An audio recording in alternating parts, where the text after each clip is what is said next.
How's it going, TikTok family? I gotta tell you guys about this really, really crazy dream that I had last night. I just thought I'd share it with you guys. I still can't believe like what I saw in this dream. Kind of scares me at the same time.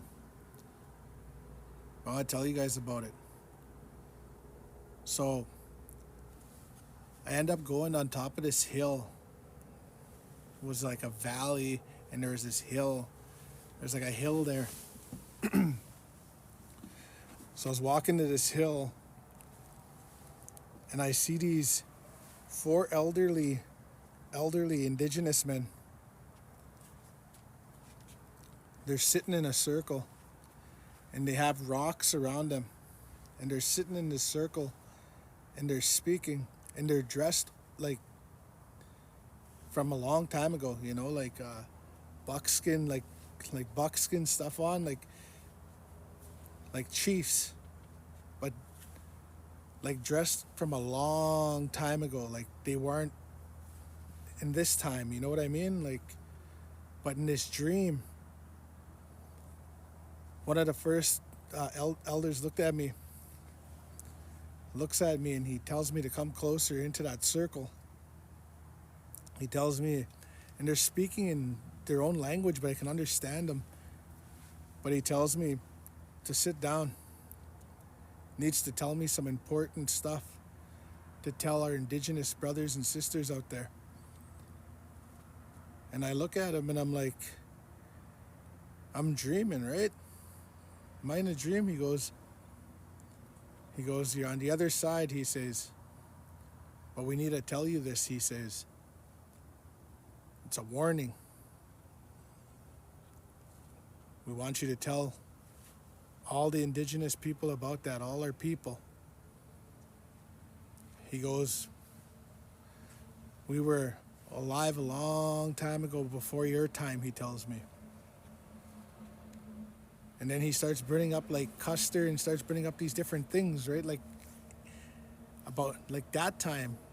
Said that they were around that time. But he said he has something really important to tell me. He tells me just to sit there and listen.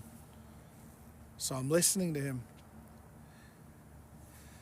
And he tells me like the four of them that are sitting there, he says that they're there. He goes, we're your ancestors, and we're speaking to you from the other side because we need to tell you something. He says, listen. And he starts speaking. So the first one speaks to me, and he tells me that I want you to tell everybody to be ready.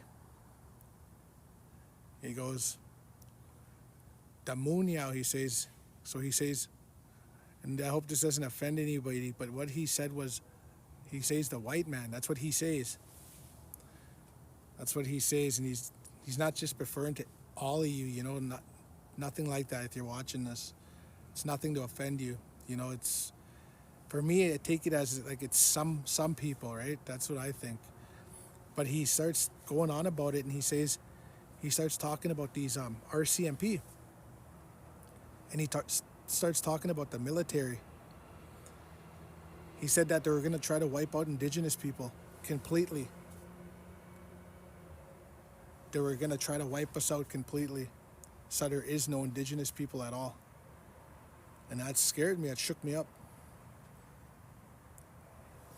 He said that they were going to try to take us out first, because all the stuff that's going on and how we're starting to finally have success in something, he was saying. They don't like that. About taking the land back, they don't like that. He goes, they know about it.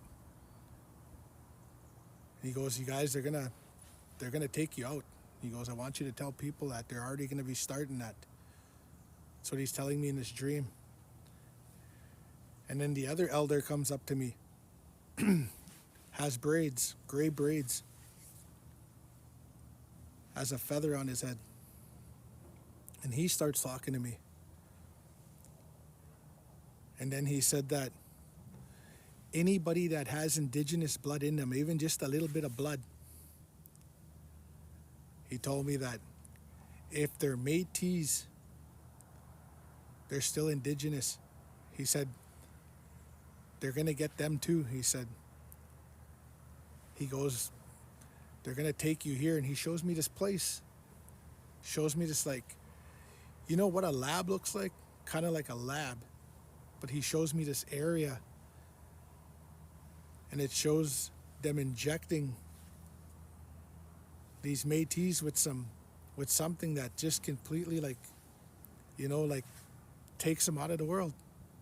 They don't exist no more. And I see them doing this to children too. And they hear them talking and they say, we're going to get every last one of them. So there's no Indigenous blood, no bloodline. They're going to try to wipe it out. Kind of like how dinosaurs were extinct, that's what they're going to try to do. That's what he was basically telling me. And that third elder, he just told me, be ready. I want you to tell everybody that some of these RCMP will just be coming in houses. He says, our military, he says, they'll be coming out and they'll be taking out Indigenous people. They'll be taking you out of your homes. He says, be ready. This is a warning, he says. That time's come. He goes, be ready to fight. That's what he says. And he starts like yelling about it, you know, yelling at me about it. Be ready, you know, like telling me, be ready for it. And that fourth elder, has a pipe in his hand. And a smudge bowl in front of them, and then they're smudging everybody, and he ends up smudging me. And he says he's praying. He's praying that our people's minds wake up. And he said, a lot of our people are lost. He starts mentioning all this stuff, social media, everything. He just starts talking about everything. He says that our own people are fighting each other, he says. That's not where the fight is, he says. And he says, you know, every color in the world, he goes, we're all connected, we're one. But this government, he says, this government is going to try to wipe the Native people out first. And the people that are supporting them will be wiped out with them. That's what he was saying. And I was like, that's crazy. Like, is that really going to happen? He goes, it's going to be starting soon.